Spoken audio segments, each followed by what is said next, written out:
கருப்பு பண விவகாரம் தொடர்பாக மனுதாரர்கள் தங்கள் ஆலோசனைகளை சிறப்பு புலனாய்வு குழுவிடம் அளிக்க உச்சநீதிமன்றம் அனுமதி அளிக்கிறது.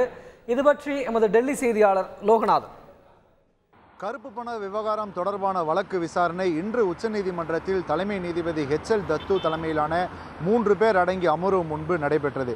அப்பொழுது மனுதாரரான ராம்ஜெத் மெலானி சார்பாக முன்னிலையான மூத்த வழக்கறிஞர் அனில் திவான் தனது தரப்பு வாதத்தின் பொழுது சென்ற ஆண்டு மே மாதம் மத்தியில் புதிய அரசானது பொறுப்பேற்றது என்றும் அன்று முதல் இன்று வரை ஏறத்தாழ 6 மாத காலங்கள் கடந்த நிலையிலும் இதுவரை வெளிநாட்டு வங்கிகளில் இந்தியர்கள் பதுக்கி வைத்துள்ள கருப்பு பணத்தை மீட்டு திரும்பி நாடு கொண்டு வருவதற்கு எந்த ஒரு நடவடிக்கையும் மத்திய அரசு செய்யவில்லை என்றும் தொடர்ந்து மெத்தன போக்கைத்தான் மத்திய அரசு இந்த விவகாரத்தில் கடைபிடித்து வருவதாகவும் குற்றம் சாட்டினார்.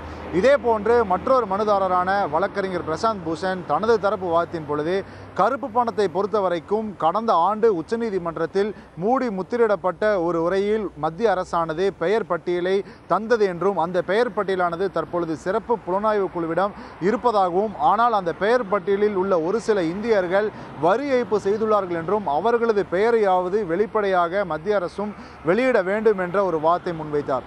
இந்த வாதங்களுக்கு பதிலளித்து பேசிய மத்திய அரசின் தலைமை வழக்கறிஞர் முகுல் ரோஹத்கி கருப்பு பண விவகாரத்தை பொறுத்த வரைக்கும் மத்திய அரசு துரித நடவடிக்கையும் வேகமாகவும் செயல்பட்டு வருவதாகவும் மத்திய சிறப்பு புலனாய்வு குழுவானது ஏற்கனவே அந்த பட்டியலில் உள்ளவர்களுக்கு நோட்டீஸ் அனுப்பி விசாரணையை நடத்தி வருவதாகவும் எனவே மத்திய அரசை இந்த விவகாரத்தில் குறை கூறுவது ஏற்புடையதல்ல என்ற ஒரு வாதத்தை முன்வைத்தார்.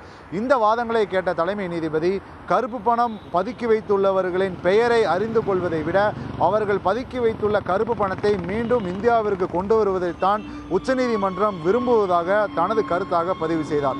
அதே போன்று இந்த மனுதாரர்கள் அதாவது இந்த வழக்கை பொறுத்த வரைக்கும் அனைத்து மனுதாரர்களும் தங்களது ஆலோசனைகளை சிறப்பு புலனாய்வு குழுவிடம் 2 வார காலத்திற்குள் வழங்க வேண்டும் என்றும் அது குறித்து சிறப்பு புலனாய்வு குழு எந்த முடிவை வேண்டுமானாலும் தன்னிச்சையாக எடுக்கலாம் என கோரி வழக்கு விசாரணையை ஒத்திவைத்திருக்கிறார்.